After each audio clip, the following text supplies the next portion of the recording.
It's a strange game we play. We spend our lives trying to repair ourselves, as if we were somehow damaged, forever polishing the mask we show the world. And yet, if you look closely at the great figures of history, the ones who actually changed things, who actually lived, you'll notice something peculiar. They were all cracked. Every single one of them broken in some way. And it wasn't despite their brokenness that they became who they were, it was because of it. Now this goes against everything we've been taught, doesn't it? We're told to hide our wounds, to cover our scars, to pretend that we have it all together. But what if I told you that your very brokenness, the thing you're most ashamed of, is precisely what the universe needs from you? What if the crack in your character is not a flaw, but a feature? Let me be very clear about something from the start. When I say damaged, I'm not talking about someone who is careless or irresponsible or who uses their pain as an excuse. No, I'm talking about the person who has been to the edge, who has looked into the darkness of their own soul and come back trembling. I'm talking about the person who knows, really knows, that they are not self-sufficient, that they cannot do this thing called life on their own. These are the people the universe chooses, not because they are weak, but because they are awake. You think the universe has no use for the self-made man, that fellow who struts around believing he pulled himself up by his own bootstraps, who thinks his success is entirely his own doing. He's a closed system. There's no space for anything greater to work through him because he's already filled to the brim with himself. But the damaged person, the broken one, they have cracks. And through those cracks, light gets in. Think about water for a moment. If you have a perfectly sealed container, water cannot enter. But if there's a crack, the tiniest opening, water finds its way in. It seeps through, it fills the space. This is how grace works. This is how the power of existence itself works. It cannot enter where there is no opening. And damage creates openings. Now, I want you to understand something very important here. Being damaged is not the same as being destroyed. A cup with a crack can still hold water. A window with a chip can still let in light. In fact, sometimes that chip creates the most beautiful patterns when the sun hits it just right. Your damage is like this. It doesn't disqualify you from being used by life. It qualifies you. Look at the great spiritual figures throughout history. Moses, they say, had a speech impediment. He could barely talk. And yet he was chosen to be the voice of God to his people. How absurd is that? The universe picks a man who cannot speak properly to deliver the most important message in history. Why?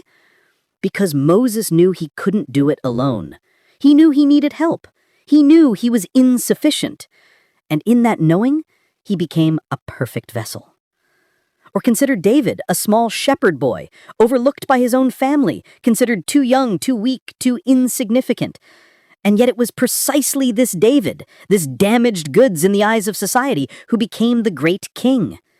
Because David never forgot where he came from. He never forgot his smallness. Even when he wore a crown, he remembered he was just a shepherd boy who the universe had picked up and used. The pattern is everywhere once you start looking for it.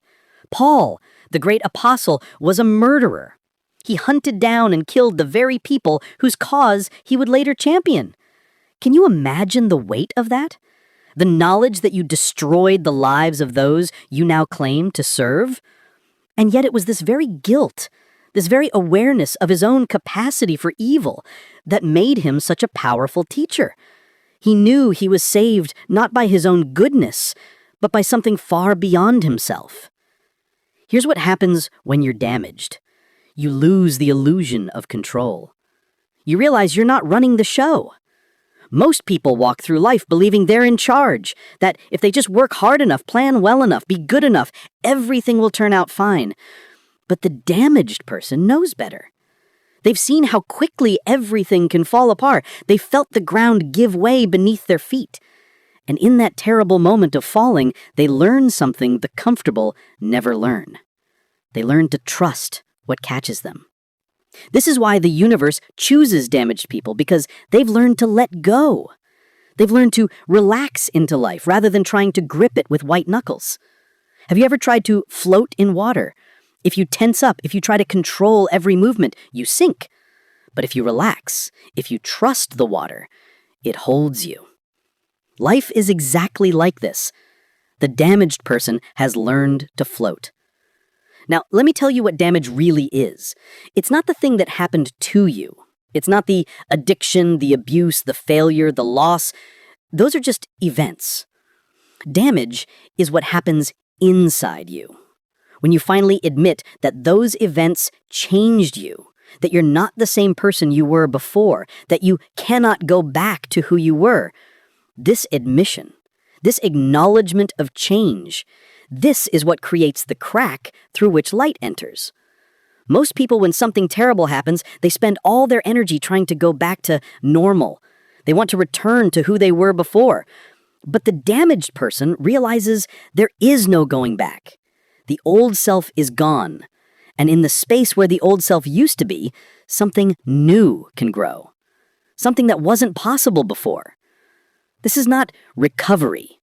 This is transformation. And transformation is what the universe is after. You know what's fascinating? The people who never have been broken often have the hardest time with life. They're brittle. When something difficult comes along, they shatter because they've never learned to bend. But the person who has already been broken, who has already been bent out of shape, they have a kind of flexibility. They can move with life's changes rather than resisting them. They're like old wood that has weathered many storms, strong not because it's rigid, but because it knows how to sway. I want to tell you about something that happens when you accept your damage. You become humble. You realize you're not the star of the show. You're not even the director. You're just one small part of an enormous production. And this realization, far from being depressing, is actually tremendously liberating. Because when you know you're not in charge, you can stop trying to control everything. You can stop exhausting yourself trying to manage every outcome. You can simply do your part and let the rest unfold as it will. This is what the ancient Chinese called Wu Wei, effortless action. Not doing nothing, but doing without straining, working without forcing.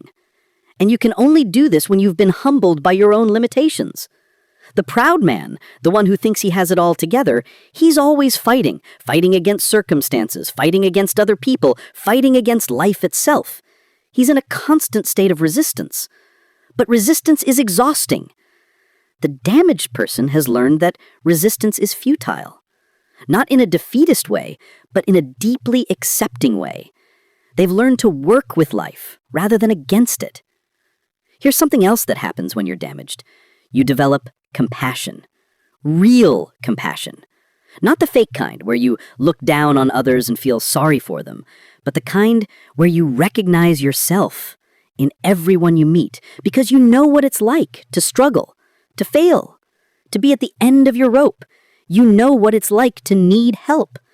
And this knowing makes you gentle with others in a way that the undamaged can never be. The person who has never really suffered often judges those who are suffering. They think, why don't they just pull themselves together? Why don't they just try harder? But the damaged person knows it's not that simple. They know that sometimes trying harder is exactly the wrong thing to do. Sometimes you have to stop trying and simply surrender. And this knowledge, born of personal experience, makes them able to help others in ways the comfortable never could. Now, I need to say something about what damage is not. Damage is not an excuse. It's not a reason to give up or to wallow in self-pity or to treat others badly. If your damage has made you bitter, resentful, cruel, then you've missed the lesson. You've taken your pain and turned it inward or outward as poison, rather than allowing it to crack you open. The difference between the person the universe can use and the person it cannot is this. One person looks at their damage and says, "Why me? This is unfair. I am cursed." The other person looks at their damage and says, "What is this trying to teach me? How is this making me more human,